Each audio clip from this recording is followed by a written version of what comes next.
इतिहास के बारे में सबसे पहले जानने से पहले इतिहास के जानने का सोर्स क्या है उसको अगर हम जान लेते हैं तो हमें समझने में चीजों को आसानी होगी। सबसे पहला आता है कि इतिहास को जानने के लिए हमारे पास मुख्य रूप से 3 सोर्स है। एक आता है हमारे पास लिखा हुआ जो साहित्यिक स्रोत है, यानी साहित्य के रूप में जो लिखा हुआ हमारे पास अवेलेबल है वो है, जो कि बुक में, जो किसी भी प्रकार के बुक जिसमें आएगा, चाहे वो धार्मिक, हल्ला नहीं कीजिए, चाहे वो धार्मिक बुक हो या फिर विदाउट धार्मिक, बिना किसी धर्म से उस किताब का यदि संबंध ना हो लेकिन फिर भी हमें वह धार्मिक जानकारी ऐतिहासिक जानकारी प्रदान कर रहा हो, तो वह सारा इतिहास के साहित्यिक स्रोत के अंतर्गत आ जाता है। और इस इतिहास के साहित्यिक स्रोत के 2 भागों में बांटा गया है। एक वैसे साहित्य जो कि धर्म से जुड़ा हुआ चीजों के बारे में अध्ययन करने में हमारी सहायता करती है या धार्मिक चीजों के बारे में हमें जानकारी प्रदान करती है, वो आ जाएगा धार्मिक स्रोत के अंतर्गत, जिसमें भी 2 भाग है। एक आता है कि भारतीय सनातन परंपरा में, जिसे हिंदू धर्म कहते हैं, उससे जुड़ा हुआ जो धार्मिक स्रोत आएगा उसे ब्राह्मण साहित्यिक स्रोत कहते हैं, ब्राह्मण ग्रंथ, ठीक है। और दूसरा जो आता है जो कि ब्राह्मण धर्म के अलावा किसी भी अन्य धर्म से जुड़ी हुई जानकारी यदि हमें प्रदान करेगा तो वह गैर ब्राह्मण धर्म का साहित्यिक स्रोत होगा। और इसी धार्मिक स्रोत में जो ब्राह्मण धर्म के आएगा उसमें आ जाएगा वेद, वेदांग, उपनिषद, अरण्यक, रामायण, महाभारत, जितने भी धार्मिक स्रोत हो गए, तो वो सारा किताब ब्राह्मण धर्म से, जो हिंदू धर्म के परंपरा से जुड़ा हुआ है, वह सर ब्राह्मण धर्म के साहित्य के अंतर्गत आ जाएगा, वो भी साहित्यिक स्रोत के ही अंतर्गत है। दूसरा आ जाएगा हमारा गैर ब्राह्मण। इस गैर ब्राह्मण में 2, यानी कि जो ब्राह्मण धर्म से जिसका कोई संबंध नहीं होगा, तो इसमें 2 स्रोत आएंगे। पहला सोर्स जो आता है, एक आता है जैन धर्म का और दूसरा आता है बौद्ध धर्म का। क्योंकि जब हम प्राचीन इतिहास पढ़ते हैं तो प्राचीन इतिहास में बौद्ध धर्म और जैन धर्म को हमें पढ़ना पड़ता है, और इसीलिए जब बौद्ध धर्म के बारे में जो हम पढ़ रहे हैं, हम या कहीं से भी पढ़ रहे हैं या अध्ययन कर रहे हैं या किसी के द्वारा हमें सुनने को मिलता है, तो उसका कोई ना कोई सोर्स अवेलेबल है, तभी हमें वो जानकारी प्राप्त हो रही है। तो इसमें जो गैर ब्राह्मण में जो बौद्ध धर्म के बारे में जो जानकारी का स्रोत है लिखित रूप से, उसे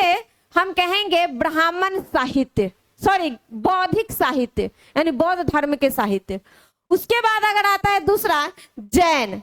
धर्म से जुड़े हुए जो साहित्यिक स्रोत होगा, वह जैन धर्म के बारे में जानकारी प्रदान करेगा, तो वो आ जाएगा जैन धार्मिक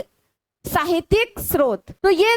साहित्यिक स्रोत है जो भारत में लिखित रूप से अवेलेबल है, जो प्राचीन इतिहास के बारे में हमें जानकारी प्रदान करती है। उसमें आता है एक दूसरा, अगर इसका भाग देखें तो विदेशी विवरण या विदेशी लेखकों के द्वारा लिखे गए जो सोर्सेस है, वह उससे हमें जो जानकारी इतिहास की मिलती है वो आ जाएगा विदेशी इतिहास के बारे में। गैर धार्मिक के मतलब हो गया कि वैसा किताब जो किसी धर्म से संबंधित नहीं है, केवल और केवल इतिहास की जानकारी देती हो,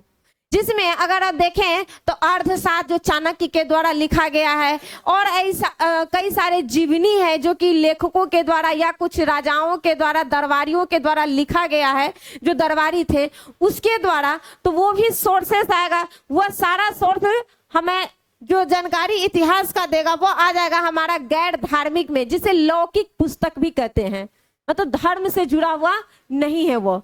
तो इसमें आ जाएगा ये जीवनी ऐतिहासिक ग्रंथ इसके अंतर्गत। अब आता है विदेशी स्रोत के अंतर्गत जो आता है, इसमें कई अलग अलग विदेशियों के द्वारा लिखे गए अलग अलग पुस्तक है, जिससे भारतीय इतिहास के बारे में जानकारी मिलती है। तो इसमें आता है यूनानी सबसे पहले, उसके बाद चीनी लेखकों यानी यात्री जो थे, यात्रा वृत्तांत जो उनका था उसमें, उसके द्वारा। उसके बाद आता है अरबी और फारसी।